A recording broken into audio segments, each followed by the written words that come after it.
अरे वा, आज घरात शांतता. चला, कानाला थोडा आराम मिळेल.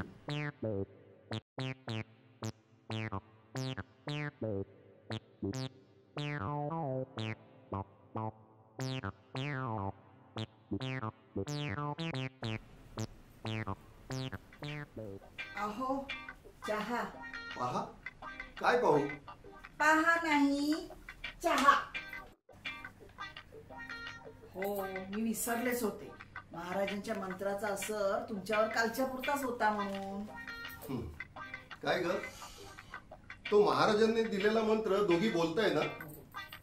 ओम फट फटफटी, ओम कट कटकटी, ओम शांत लटपटी, घरी ये झटपटी.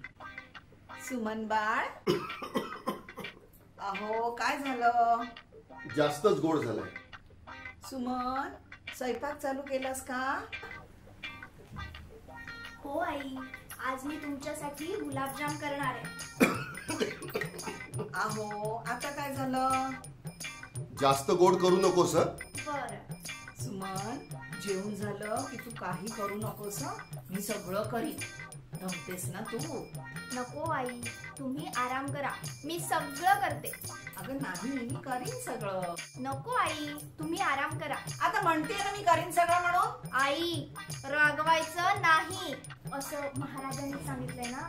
ओम फटफटफटी, ओम कटकटकटी, ओम शांत लटपटी, घरी ये झटपटी. पाहिलं कशी करते? आता मी म्हणते मी सगळं करीन तर ऐकत नाही माझं.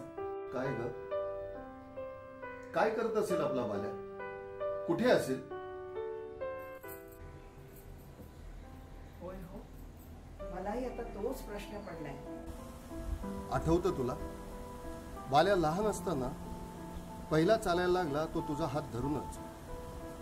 तुझी इच्छा होती की बाल्या इतरांसारखा नसावा. त्याने पहिला शब्द आई न बोलता बाबा बोलावा. तू खूप प्रयत्न केलेस, तरी सुद्धा बाल्या पहिला शब्द आईच बोलला. बसता उठता खाता पिता फक्त आईच. त्याने तुला जितका मान दिला ना, तितकाच तो माझा आदर करतो. मुलं मोठी झाली की आई बाबांना विसरतात, पण आपला बाल्या आपल्याला कधीच विसरणार नाही. होय हो, मलाही नेहमी म्हणायचा, आई किती काम करतेस. मी मोठा झालो ना की तुला अगदी सुखात ठेवीन. तुला कशाची कमी पडू देणार नाही. कधी मोठा झाला बाल्या काही कळलं नाही. लग्न झालं, सोन्यासारखी सून घरी आली. सून पण अगदी गुणी आहे हो, आपल्या बाल्याला सांभाळून घेणारी. नाही हो आई, उलट यांनीच मला सांभाळून आणि समजून घेतले. आणि मी काही गुणी सून नाहीये हो. आपले वाद होतात म्हणून कित्येक वेळा मी यांना आपण दुसरीकडे राहायला जाऊ म्हणून सांगायचे, पण हे म्हणाले आई बाबांना सोडून कुठेही जायचं नाही. उद्या आपल्याला मूल झालं आणि तेही आपल्याला सोडून दुसरीकडे राहायला गेलं तर तुला कसं वाटेल?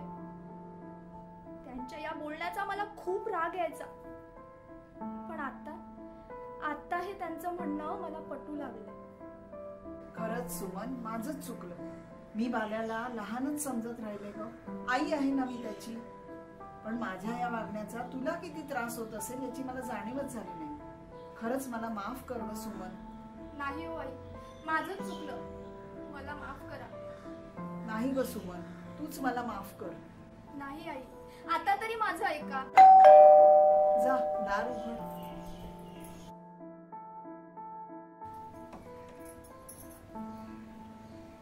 आई, बाबा,